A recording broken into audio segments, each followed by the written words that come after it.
everybody, welcome to Songwriting Simplified with me, Jonny Lipsham, and Rich Cresswell. Right here at Jonny Lipsham Studios, right here in Midlothian, Scotland. And as we all know, Scotland is the capital of the UK, the capital of Europe, the capital of the globe, the capital of the solar system, the capital of the galaxy, and we'll probably colonize the next galaxy along within the next few weeks, I would think.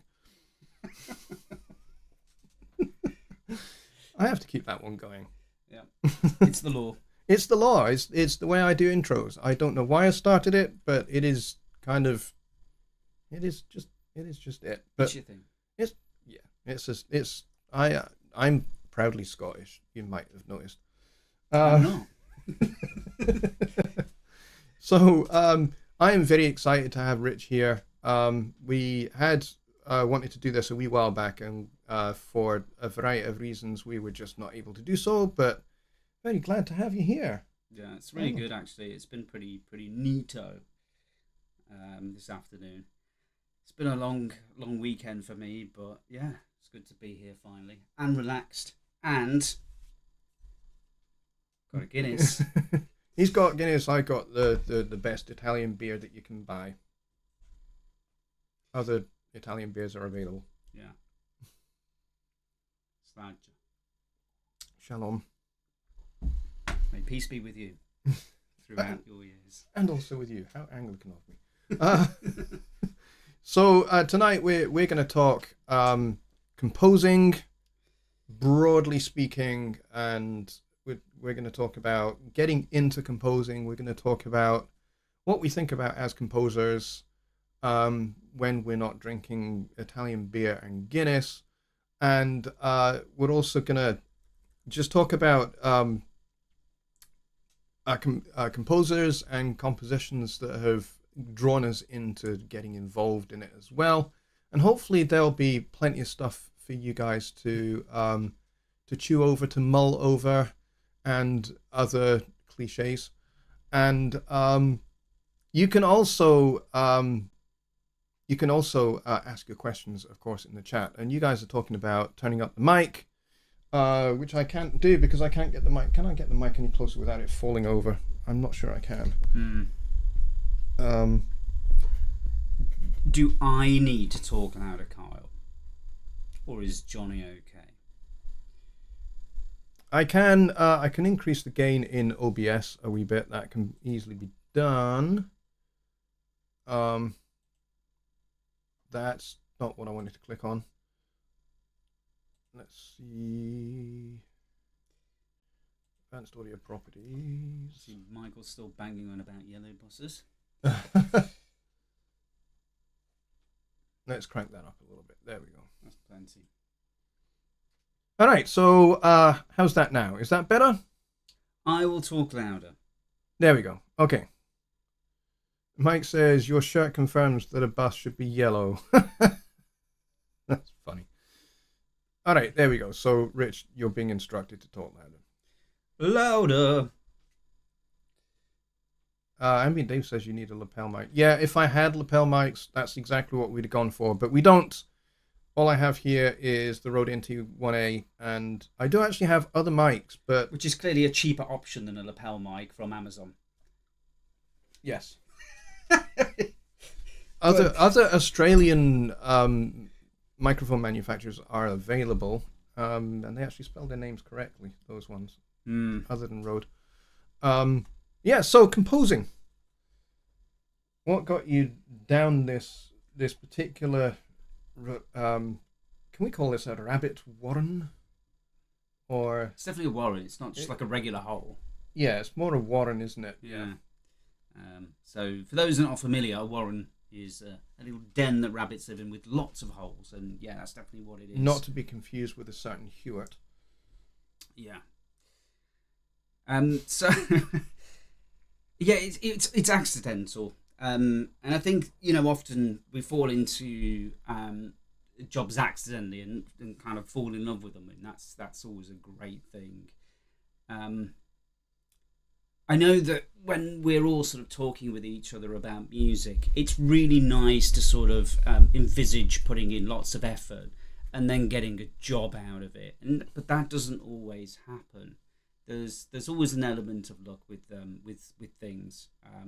But I think one of the messages that I kind of really wanted to kind of pass over tonight was, to try and have fun with the music that you make, because that's when I do my music. I enjoy it. I really enjoy it. I wouldn't want to do anything else because, it's certainly better than digging roads. And it's better than, looking after people that aren't very well, which I have done, and from experience, I can say that this is a very fulfilling job for me, even if at times it feels like I'm kind of just, doing colour by numbers sometimes. Right. Yeah. Yeah. Yeah. Kind of therapeutic in much the same way, though. Yes, Yeah. I would definitely agree with that. Yeah. But it's very easy to get bogged down with, sort of all the details and how I got into this was, strangely enough, getting bogged down in the details. I was I was doing sound design, right, which is all to do with it's doing all the little things that people don't really pay attention to. Like, I wonder how they made that sound, Yeah. And it just turns out that some piece of music needed to be done.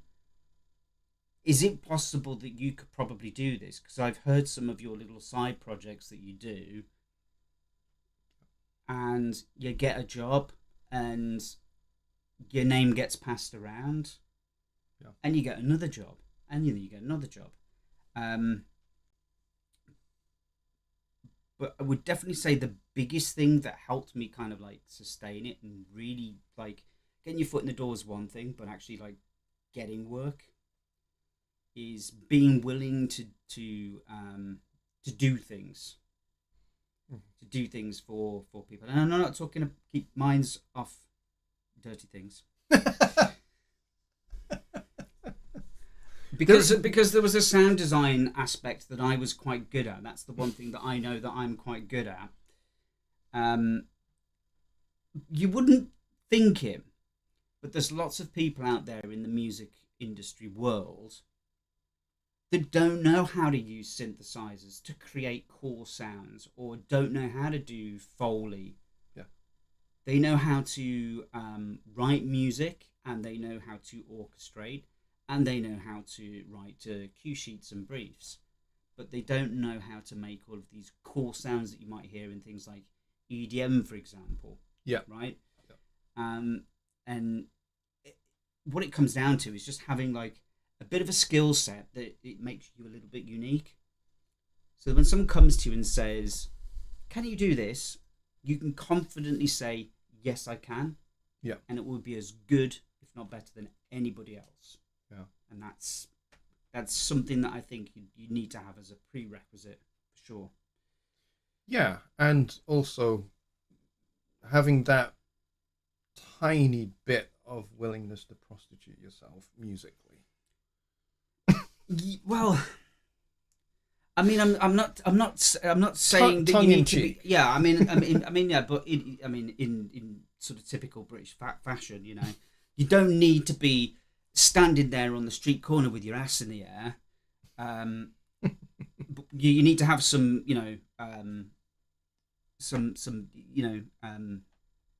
self-worth.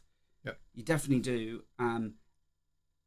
And you folks have probably heard this a million times. Like, one of the hardest words to say, but one of the most useful to you, one of the most useful things, one of the most useful tools to learn, is to say no.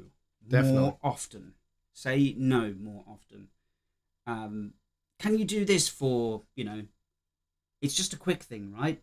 Can you just do this for me? It's not going to hurt you to do this one little thing for me, is it? No. Yeah. I'm busy with other things. I don't have time. This is not worth my time. But if you've got another project that's bigger than this for me, I'm happy to talk about it. Yeah, having that phrase, I don't think this is a good fit for us, is good to have in your back pocket that you can just pull out and say, it's a way of saying no without completely shutting the door Yeah. and saying, I'm not saying no, I will never work with you. I'm saying either time prevents me from working on this with you, or circumstance, or maybe the project that they are thinking of you in just isn't in your wheelhouse. True. So being able to say something like, yeah, I think we could work together, but I don't think we could work together on this, kind of keeps that door slightly, you know Yeah, exactly. slightly Yeah, ajar. yeah, exactly. Yeah, they should you should leave yourself a little bit of wiggle room with everything, because you just never know what opportunity is going to come up next. Yeah. You know, you need to have some interpersonal skills for sure in any kind of music industry. You need to be able to talk to people and not be a douchebag every waking second of your life. It is kind of useful to be able to talk to people and get on, crack a joke, be polite when you need to be polite, and that whole thing that people teach in sales about matching plus one, match that person's mood, the mannerisms, the way that they talk, the words that they use. Yeah. And if they seem to be kind of like they've just come off a building site 10 minutes ago, that frees you up to be a little bit more like a guy that came off a building site 10 minutes ago. But if you're speaking to somebody that really does kind of sound like they had some sort of upper class, middle class education, maybe they went to Oxford or Cambridge, then treat them the way that they're probably used to, with the same kind of language. And if you don't know that stuff, mm-hmm. then just at least be honest. Yeah, definitely. And I just wanted to touch on something because yeah, go ahead. In the chat there from Neil Thompson. Oh yeah, I see that. There's a technical side to synthesizers. Not everybody can wrap their head around that stuff, and that's absolutely true. Yeah. And I think what I'm saying there is I'm using that as an example for a particular skill that I had at the time. Yeah. Now you might have a particular skill that is different to that. Synthesizers might not be your thing, but you might be particularly good at, I don't know, miking a drum kit up. Yep. Or you might be particularly good at writing brass orchestral parts. That might be your thing that you're known for. Yep. Something that you get really good at. Something that people can rely on. Yeah. And that's the important thing. If you're providing a service, can they rely on you to deliver the goods? Yep. That's the name of the game, is being able to reliably deliver. And we were talking before we came on air, we were talking about fulfilling briefs, and sometimes briefs that we can get as composers can be, should we say, a wee bit wild. They can say, hey, I want it to sound a wee bit like this. And then they say, but we also want it to sound a wee bit like this, and this other thing that they're talking about is not even related musically to the first reference material. Yeah. And so you've got two completely different reference materials that you are being asked to make use of, or to kind of make use of elements of that reference material. None of the two elements kind of work well together. And yet you're being required to come up with something that is original and unique all at the same time. Yeah, exactly. Yeah, you could say, for example, take a piece of music. Then someone's giving you a couple of references, and one's in a minor key and one's in a major key, right?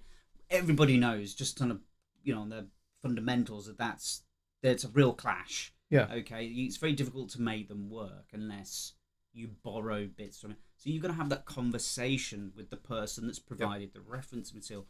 Why did you provide the reference materials, and what do you like about each one of them as an individual piece and as a combination, perhaps? What's the vibe or the feeling that you're after with this piece of music?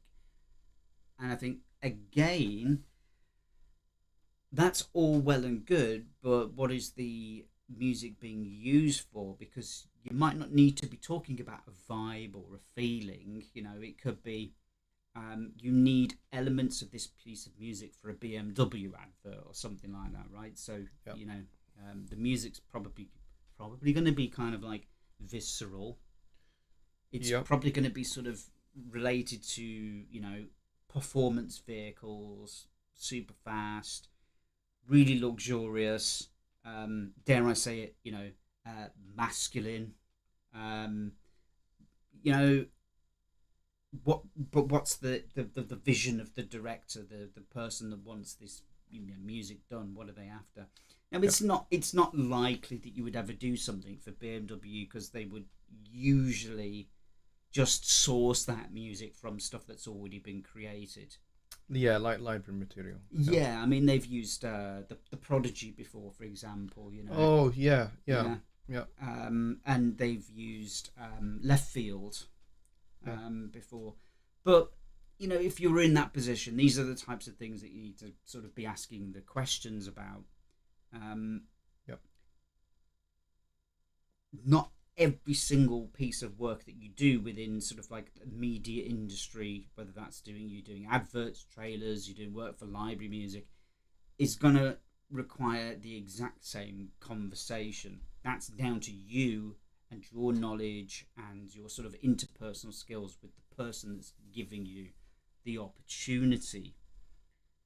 And it might be that you're getting an email from somebody that doesn't really tell you a lot. Send an email back. Like, it's not difficult to do that, but people are often scared. Yeah. To take.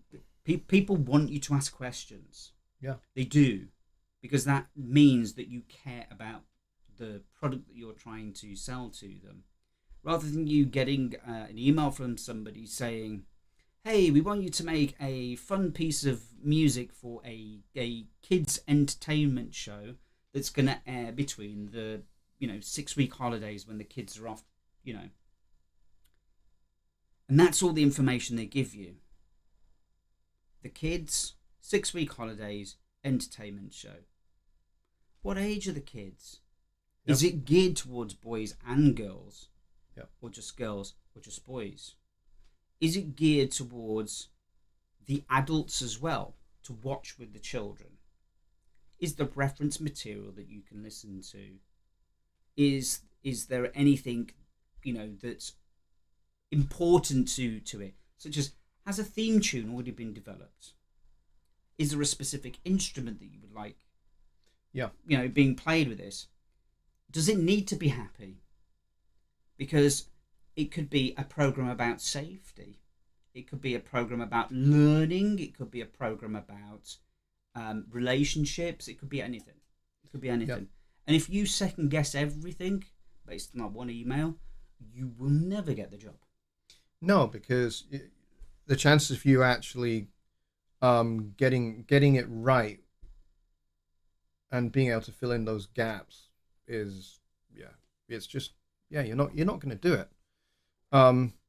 So yeah, I'm totally with you. Question everything, because by questioning you are intending to gain more information that would help inform musical decisions or sonic decisions that you make in composing the work. Yeah. We were speaking earlier, guys, just briefly there about the importance of not actually having any music at all. Yeah. The importance of silence. Yeah.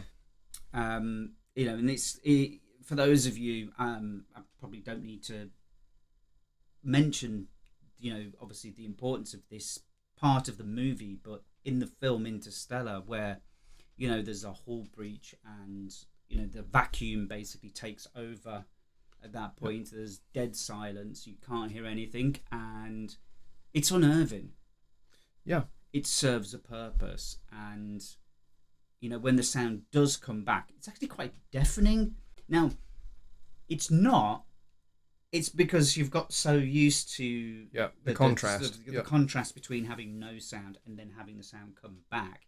Yeah. It's a little bit like let's say you went to bed at night, right? You had a movie on, and you press mute, and you accidentally roll over and fall asleep. And then in the middle of the night, you roll back over and you unmute the TV and scare the living bejesus out of yourself. Yeah. That's basically what the whole purpose of that scene's all about. It's like it's nothing. Oh my god. Yeah. Here's the sound, right? There is a difference. And it communicates the tension of that scene beautifully because it kind of it references pure physics in that because there is a vacuum, there is no air column to move, therefore there is no sound. Yeah. So that's actually correct. You compare that to the Star Wars universe where you're in space, there are the sounds of lasers in a battle, there are explosions, there's the sound of, thrusters, and, even just the very opening of the very first of the Star Wars films back in 1977, the big cruiser going over the top of the camera, and you hear and you feel the rumble of this awesome vessel going over the top. There's no air column to move, so you wouldn't hear it. But they used that in that context to communicate the awesome impressiveness of the size of this ship. Yeah. And, you could look at it visually, but you needed to basically have that kind of confirmed to you with a different sense. And so if you then do the opposite of that with Interstellar and you take away that sense, you provide the same amount of tension in a different way. Absolutely. And I don't know if anyone's actually seen it yet. I'm going to speak a bit louder because I know that Neil's mentioning about some words dropping out. So, but in the same way, if anyone's actually seen the Oppenheimer movie yet, it does very much the same thing with the Trinity test. Yes. Where if you were to watch the cinema in a cinema, you'll actually physically hear everybody inhale,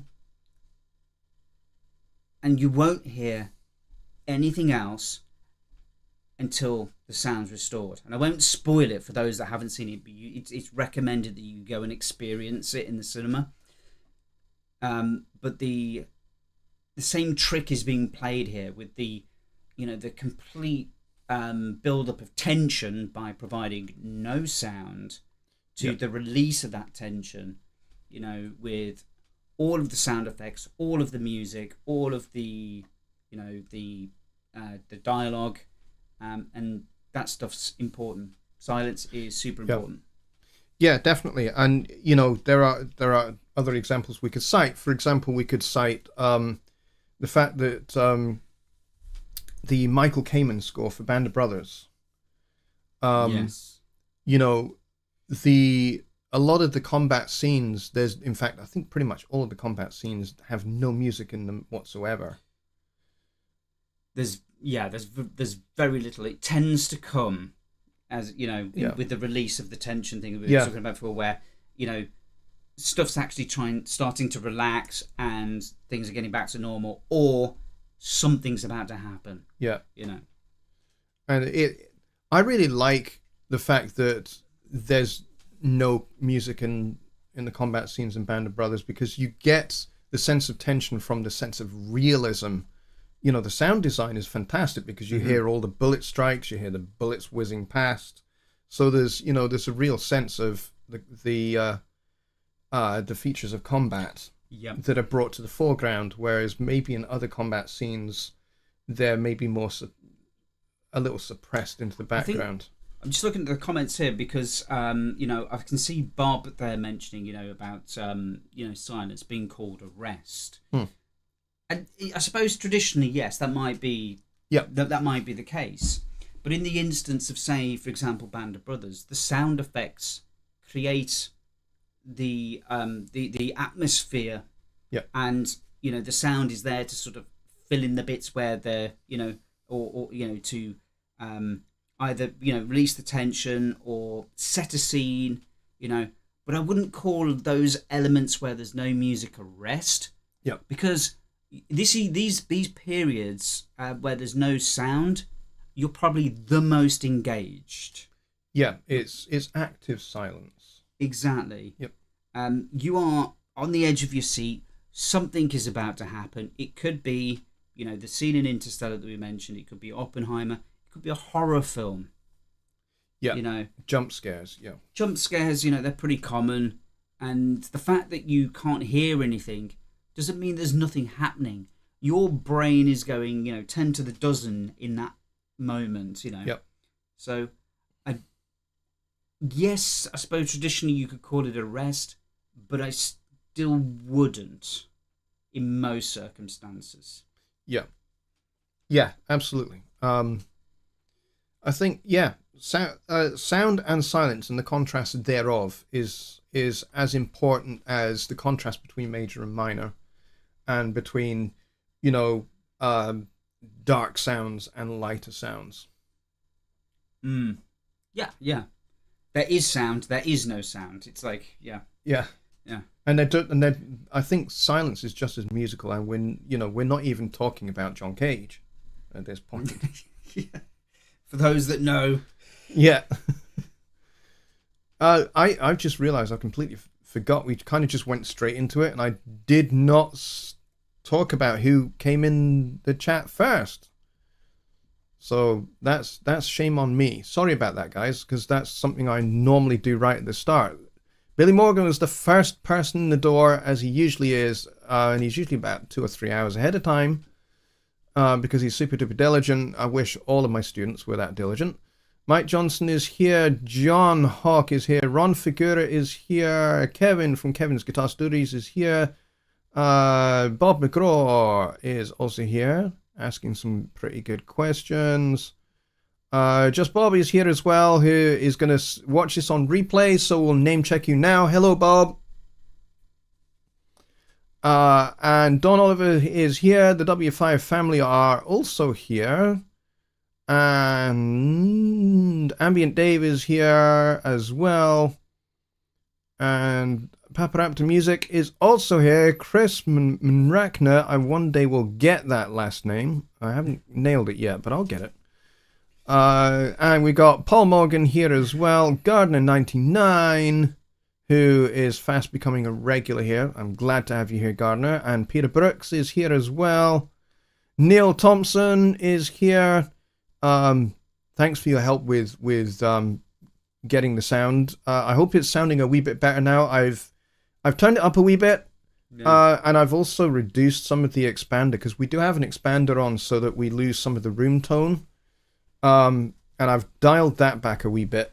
But I'm aware that I'm probably louder than Rich because I'm a wee bit closer to the mic than he is. Yeah, I'm like an arm length almost. Yeah, and I'm kind of like an Ewok's arm away. Yeah. Or a Tyrannosaurus Rex arm away. And who else do we have? Secret Squirrel is here, who has a Batman-inspired expletive. I like that. Hi, Holy Co-Collaboratives, Batman. I like that. United Kingdom's union has force multiplied upon itself. Yes, we are at this point a living, breathing demonstration of the union between Scotland and England. Ambient Dave says, having Studio One Plus collab space makes it hard to say no. I like that. Bobby Booth is here. Bobby Booth has been around since show number 1 of Songwriting Simplified that Jonny Geib and I first did. Way back, and I think that was maybe back in 2018, 2019. Neil says, I have a friend who is an excellent songwriter lyrically and musically who knows only about 6 guitar chords and no other music theory at all. Guess what? That's perfect. There's such a lot you can do with 6 chords. There is such, especially if they are related chords. If they're not related chords to each other, like if one's an E flat minor and the other one's a B major and the other one's a G major, then yeah, you're going to have thirds related chords. They are related. Does kind of work. John Coltrane made use of it famously. But there's a lot you can do with just 6 chords. And in fact, I would argue that I think a lot of people should make use of limitations, deliberate limitations for, to maximize creativity. I've done that before. I have put myself in situations where, a few years ago we did a December 10th challenge. I don't know if you were around at that point, but maybe. I'm not sure. It was back in my old house actually. So maybe not. Yeah, maybe about 3 or 4 years ago. And basically, I put myself in a difficult situation of writing a song by a specific date, and I put everybody through it. I basically said, we are going to release music on this date, at this time, and we're all going to do it. And a lot of people participated, and I wrote this very nice piece of orchestration for this kind of pop orientated song, and I set myself the limitation of only having like 5 chords, I think it was.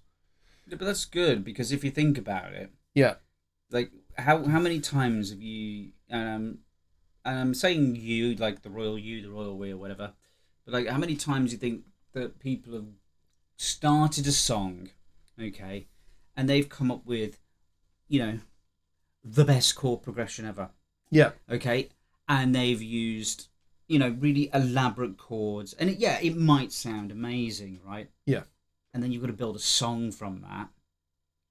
Yep. And then everything that you've, done to make that sound awesome, all of a sudden comes undone because of the other processes that are involved within the songwriting process, such as adding the lyrics, the instrumentation, how are these chords being voiced, amongst all the different instruments. Yeah. Whereas if you do that limitation thing and you say, hey, I've only got 5 chords to work with, maybe even 4, then you've got less stuff to worry about. Yeah. In terms of, well, what do I do next? Well, you've only got 4 options or 5 options.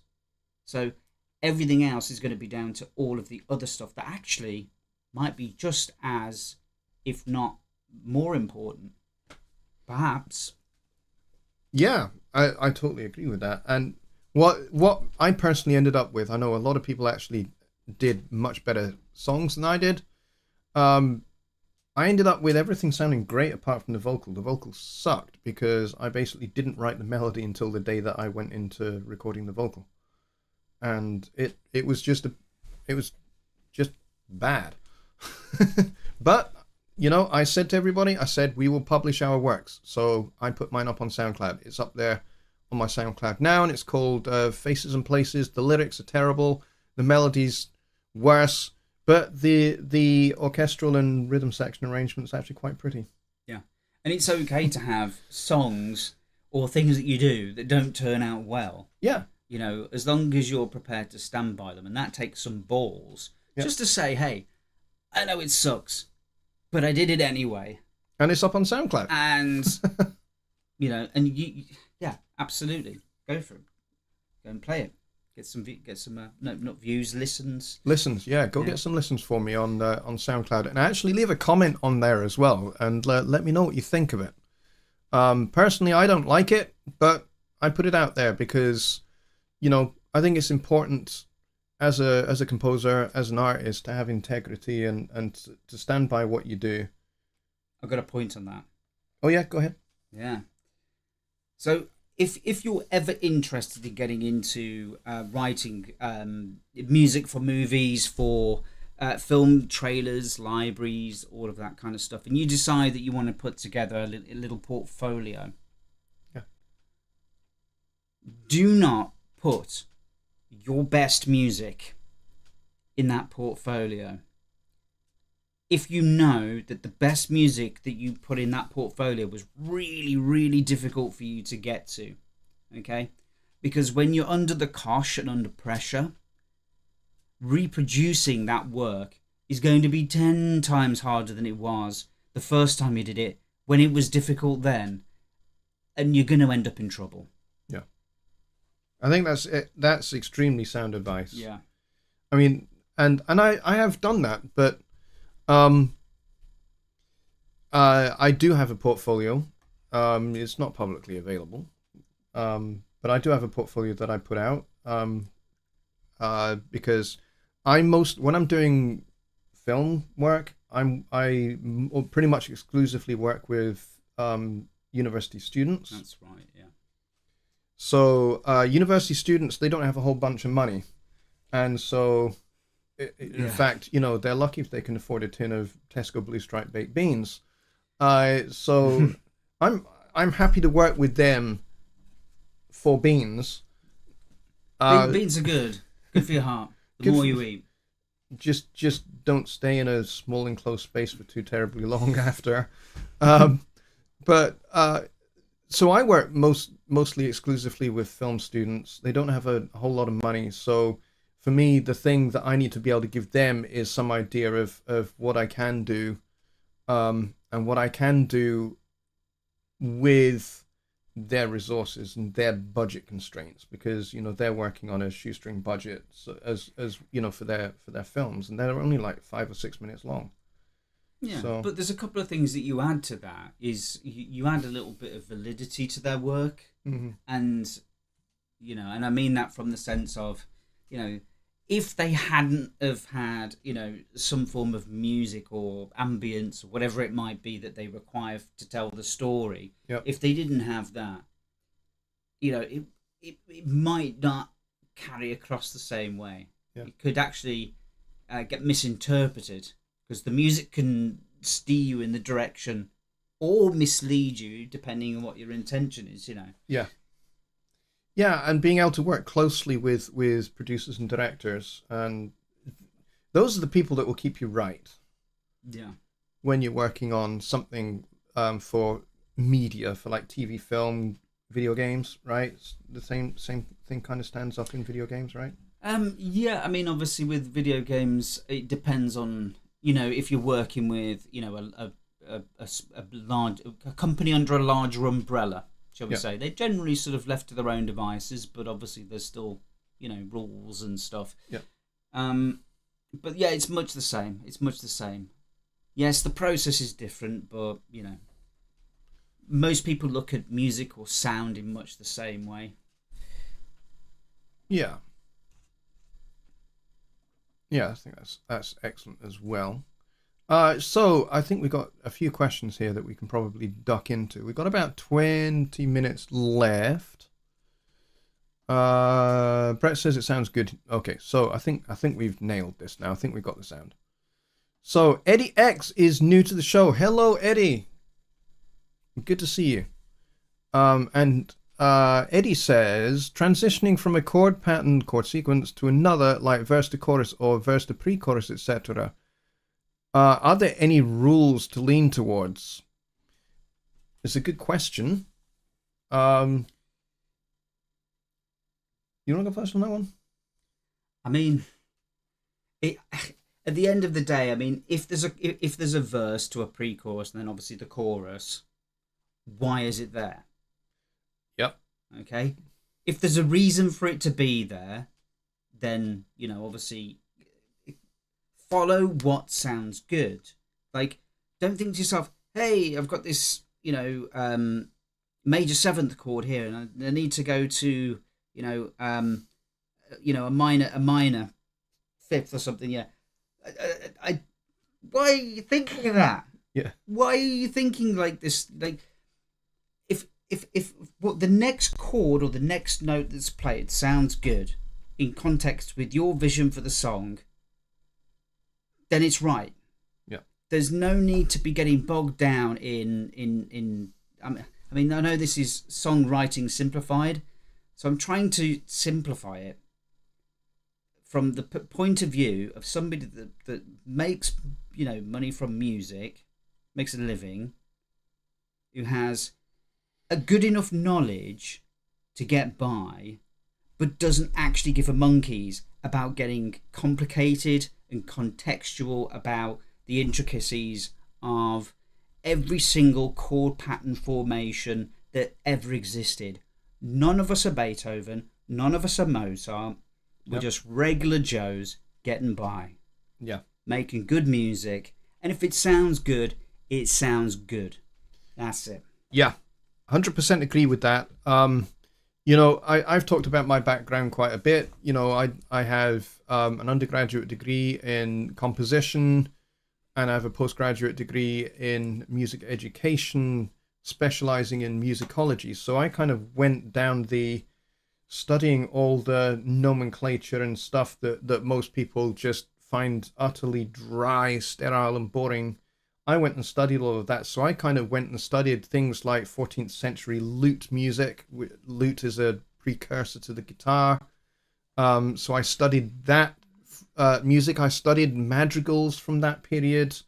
So I've studied songwriting and arranging and composing from like the 12th, 13th century, through Gregorian plain song, all the way through to kind of late 20th and early 21st century art music, where, there's all sorts of some weird stuff going down, where you wonder kind of what was in their beverages before they started writing that music.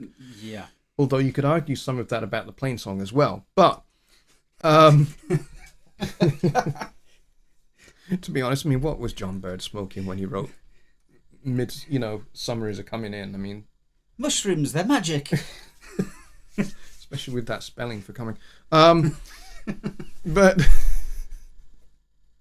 sorry, this is supposed to be family friendly, and I've had a few too many of these. So that's my background. So I've kind of like studied most of everything, but I go to something that the great composer and arranger Duke Ellington said. He said two really, really great, profound things about music.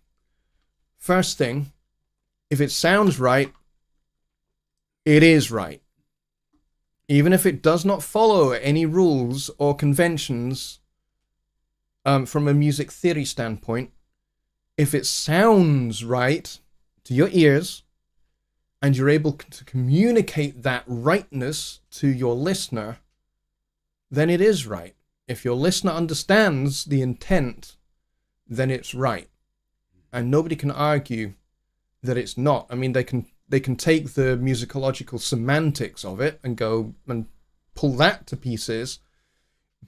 But at the end of the day, you then have to ask that person who does that the question, well, do you like how it sounds? Because that's the ultimate question. Do you understand why I did that with those chord changes?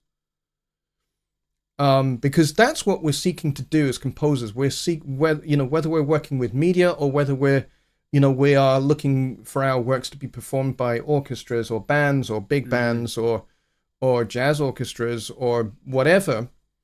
What we're seeking to do is we're seeking to communicate something that a listener will understand, like you're speaking to them in one of their 5 love languages. You know what I'm saying? I think like you were saying about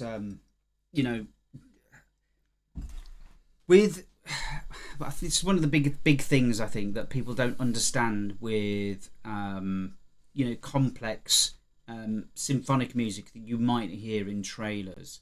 Yeah. How simple it actually is. It's very clever the way that it's put together. And I certainly don't want to oversimplify it and say that it is literally something anybody can do. It takes some thought. Yeah. But you are genuinely taking very simple chords and putting them in an order, first of all, that helps support the required tension and release that you need. And spreading those voices across many instruments, or very few instruments, depending on what's required, again, to support the media that it represents. Yep. And it is, aside from all of the other stuff, sound effects and all the rest of it, that is it. Yeah. Like at its most basic. Yeah. So the second thing that Ellington said kind of ties into this a wee bit. And that is, he says, it don't mean a thing if it don't have that swing. Music's got to compel and move and evoke an emotion or evoke a character. Like John Williams is actually pretty well known for, is kind of evoking a character, giving you a deeper sense of an understanding of a character. Like, you know, the theme he wrote for Princess Leia in Star Wars, or for the extraterrestrial in E.T., and that relationship that the E.T. character has with Elliot. Yeah. You know, yeah, everyone knows that. Two really, really evocative pieces of melody writing that have a lot of pathos, a lot of strength, but there is buried very deeply within these two melodic ideas a sense of melancholy and just a hint of darkness. Yeah, absolutely, yeah. It's one of those pieces of music, like you say, it has that melancholic feeling to it. And even without the picture, if you just imagine that piece of music just on its own, it does sound very like, something's not right here. Yeah. I'm not sure what I think about this. And you get the same feeling when you see what's on the screen. Yeah. And we were talking before about Duel of Fates. Yeah. You know, where Darth Maul comes out and, you know, he's doing the whole, reveals that he's got the double lightsaber thing, and it's like, oh, Jesus Christ, it's on for them now, you know. Yeah. And it's and it gets you excited like a piece of dance music. It lifts your heart rate up. You're on your edge of the seat. You're certainly, you know, edging for the good guys, and you want them to win. And what you want to happen, or what I'd hope most people would want to happen, is the good guys winning. Doesn't actually fully go to plan. Yeah. And it's that misdirection of, you know, building you up and making things, you know, way more exciting than, you know, you might think. And it's a great piece of music that demonstrates the sort of almost like the ballet that's going on stage. Yeah, definitely. And it's written like ballet music, where it's epic, you know, because you've got a full choir, a full orchestra, going at full tilt, almost kind of EDM style, you know. Yeah. The bits where they sort of reposition and they sort of have that little pause, and then you get the huge choirs come in. Yeah. You know, and the key change. And it's very operatic. It's very big. It's very, you know, it starts off exciting. Yeah. Something's now like, oh, hang on a minute, this isn't what I thought it was going to be. And the same music played again has a different feel about it. Yep. It sounded like, we're going to win. And then it's like, oh, I don't think we are. And that music that made you feel excited now is like a race against time to see how fast the guy is going to get killed. Yeah. It's like the fast downward slope, you know? Yeah. And again, he kind of foreshadows kind of what's going to happen. Small spoiler alert here to one of the good guys. What's going to happen to him?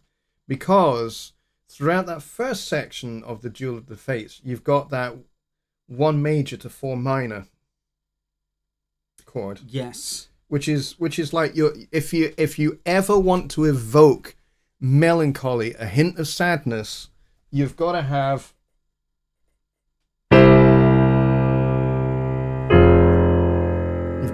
that motion. It's the saddest sound in all music. And you get that with Leia's theme as well. It's the same motion.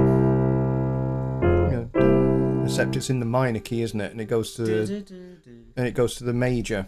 It's the reverse of it. But yeah, if you ever want to evoke emotion, to really tug at the heartstrings, have chord 1 major going to chord 4 minor. It does it every time, and it's because it brings in the sharp 5.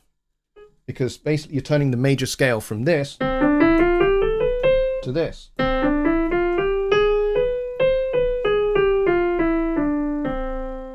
So you've got that major scale, but with the...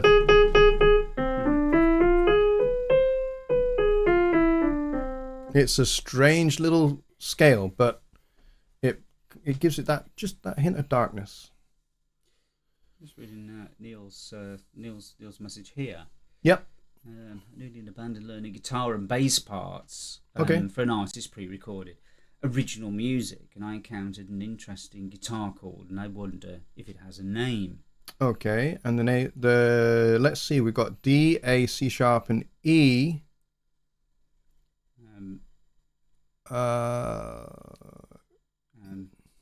Basically D and A major triad. Yeah, so we've got D with this. So what you got here is you've got the classic kind of D major 9 without the third sound, which is actually one of my... I don't particularly use that first inversion voicing on the top. I normally go for a second inversion. So I would go for E, A, C on top with the D on the bottom. There's a reason why, and this feels a little awkward. Hang on. Yeah.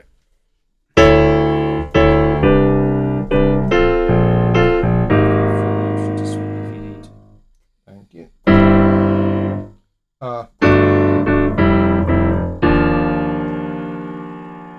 So it's a fun sounding chord, and this is very much a kind of Steely Dan sound, actually. Take for example the chords of Josie.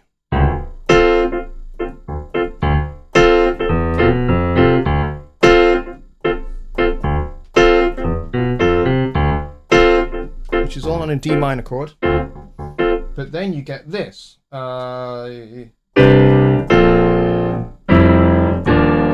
Which is exactly that chord that you had there, just on a different... So you're going... and then going... or something like that. So it has that, and Steely Dan gave that a name. They called it the mu major chord because they like obscurities. Mu being spelled M-U rather than mu as in the cow. Not mute. Not mute. No. Not mute as in silent chord either. Alright, so we have 4 minutes left. But Neil, there you go. That is kind of where that chord comes from. And you hear it a lot in kind of that kind of yacht rock kind of, I hate that term, but yacht rock kind of Steely Dan kind of sound. You'll hear it in the Doobie Brothers quite a bit. Softer progressive rock. Yeah. That's how I view it. I don't give it anything other names. It's prog to me. Prog, yeah. Yeah. Yeah, Steely Dan are kind of a prog band of sorts. Yeah. But it depends. I mean, some people like their labels, don't they? They do, and again, I am one of those people that rejects a lot of labels. I mean, people say, so what's your music that you play? And I'll say, well, tough question, because I play a lot of music that people would identify as being jazz music, but I don't like labels particularly. My music is Jonny Lipsham music, basically. Yeah. So it has elements of jazz, it has elements of orchestral music, it has elements of atonal music, because I also like atonal music. I like Webern and Berg and Schoenberg. And followers of Jonny Lipsham are called Lipshamites. Lipshamites, apparently. And people that don't like Lipshamites call them something else. Yeah, probably more expletive laden. And there we go. Labels for I think just to kind of touch on that thing that we were talking before about, if the chord sounds good, play it or whatever. Yeah. And I know I want to sound like as if I was being very dismissive, making that kind of sound like, hey, what a stupid question, man. What a stupid question. Of course, it's good to have a little bit of knowledge so that you've got a point that you can anchor from. Yeah. So it might be useful to know the notes in the key that you're playing, for example, or or if there's a key change in the song, knowing what those changes entail. And it comes with practice. It does. Yep. And it comes with potentially, depending on how you learn, watching other people do it and copying them through repetition. Yep. Or reading it up. There's nothing stopping anybody from going out and getting a book. Amazon's a thing; they'll have it for you tomorrow. Yeah, exactly. And a book will probably cost you, like, these days. I know, yes, we can jump on the internet, but how many people are going to tell you the truth? How many people are going to go to the effort to write a book and put their name on the bottom of the book, written by Joe Bloggs, who stands by his word, and is going to be scrutinised across the land for putting something wrong? Read a book. Yeah. Like, the stuff's there, Oh yeah, there's an awful lot of resources that will help you get your way around music theory, and of course it's something that I teach here on this channel as well. So and I do, by the way, I do have on this channel a music theory course, a basic music theory course. It's in a playlist, so if music theory is something you'd like to get into, at least a little bit, to help you kind of develop your craft as a songwriter, as a composer, as an arranger, then go and take a look at that. It used to be a paid-for thing, but I decided... You made that free a couple of years ago. A couple of years ago, I just decided, why am I doing that? So I gave it away for free, and it's on the channel for free. What is happening here basically is you can learn the theory that Jonny knows about literally for nothing. It's free. Nay money. Sign me up. There we go. Mike's got a question about inversions. Basically, an inversion is just a different way to order the notes. It's as simple as that. So if you were to take, like, a C major triad, it has a C, an E, and a G in it. So if you are good at doing number ordering, then you will know that you can also go, if you have a 1 2 3, you can also have a 2 3 1, and you can have a 3 2 1 as well. Those are the different inversions. So 1 is the root, and then if you go up 2 notes, you get the third of the chord, which is a major third in a C major chord. You go up 2 more notes, you get the fifth of the chord. Okay, so the next inversion would be a 3 5 1, which is where this time we take the root and we put it up an octave, and the other 2 notes are underneath it. So we now have third, 5, and root. You can keep going. You can take the bottom note and put it on the top, and then keep the other 2 notes underneath. So now we have 5 1 3. So that is second inversion. So you get root, which is where the root is at the bottom. That's root. Then you get first inversion and second inversion. The more notes you have, the more inversions you can have available to you. So if you've got a 5-note chord, you're going to have 5 different inversions, because that's how maths works. So Neil says, by the way, the chord D, A, C sharp, E is in a song that is in the key of E major. It's in between a C9 and an E major. Oh, great. That sounds like a set of chord changes I can actually play. So we've got the C9 first and the E major, the last chord, and then we've got this D major 9 in between. So C9 is going to sound like this. And then we're going to that, and then we're going to there, E major. So it's, the bass line is walking up. So I'll do this inversion actually, because it's just going to be easier to play.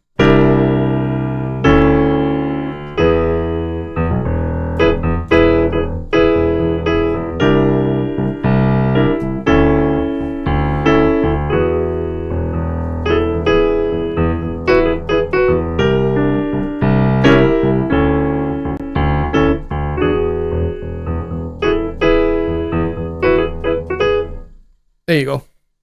I even finished it with a bit of a kind of neat finish there. The three versions actually sound different and invoke different emotions. Correct, Kyle. Correct.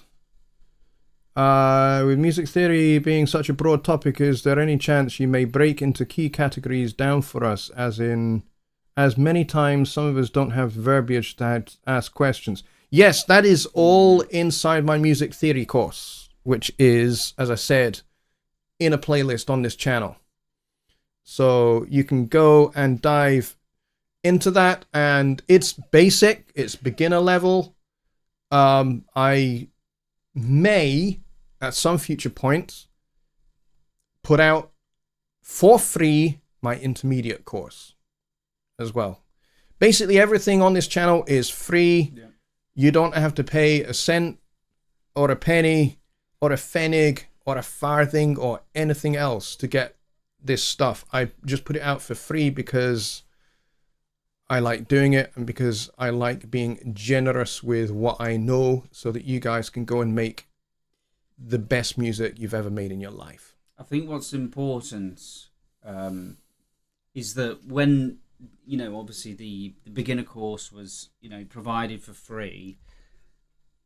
If it's something that you feel that you want to, you're enthused to know about, that's kind of your opportunity, and it would definitely be worthwhile getting that under your belt, before anything else comes along from Jonny. I think that, obviously if the intermediate course comes, you're going to want to know what the basics are so you can pick up from the right place, and make the most out of it rather than feeling like you're playing catch up. Yep. All right, so with that brilliant piece of wisdom from my esteemed colleague, Mr. Rich Cresswell here, we are going to call it an end to this very, very special show. Just by way of reminder, please spread the word for Sunday Night Live coming up on Sunday this week, because it is the 300th show. Get the camera angle right. 300. There we go. It's the 300th show. So we've been doing this Sunday Night Live thing since 2017, when my computer and internet would not keep up with it, but you guys did. And you guys are amazing. So I would like to basically just turn Sunday Night Live this Sunday into a bit of a party. We may have more beers, and we'll certainly have a lot more chat and a lot more fun. So please spread the word. Be back here Sunday night, 6 p.m. Central Time. Mike has just thrown into the chat here the after show Zoom link if you would like to join the after show party. Me and Rich may join it. We'll see if we're still awake, because we're getting a wee bit geriatric. Or maybe I'm just speaking for myself here. Look, at the end of the day, either way, we're both up at like 6 a.m, so it is what it is. It is what it is. But yeah, please do get along to the after show Zoom, because they are usually a barrel of laughs, and you get to know some of the folk who are here in this chat. You get to see them face to face, and you may or may not like that. Yeah. And actually, just as I know we're talking about songwriting and all the rest of it, but the thing about Sundays, we're talking about, usually Studio One and, ideas and concepts and stuff like that. Yep. But if it hadn't have been for things like Studio One and Studio One Plus, we wouldn't even be in the same room. We wouldn't know each other existed. Exactly. And exactly. It's Studio One. But everybody feel free to throw up at the same time. You're very welcome. Yep. Buckets will be provided for a small fee. But yeah, Rich and I would not be right here, and he would not be in my studio if it hadn't been for Presonus and Studio One. So there we go. All right, folks, we'll call it there. Thank you very, very much for joining us tonight on this very special show, and I'll see you all on Sunday for a right Scottish knees up. Good night, everybody.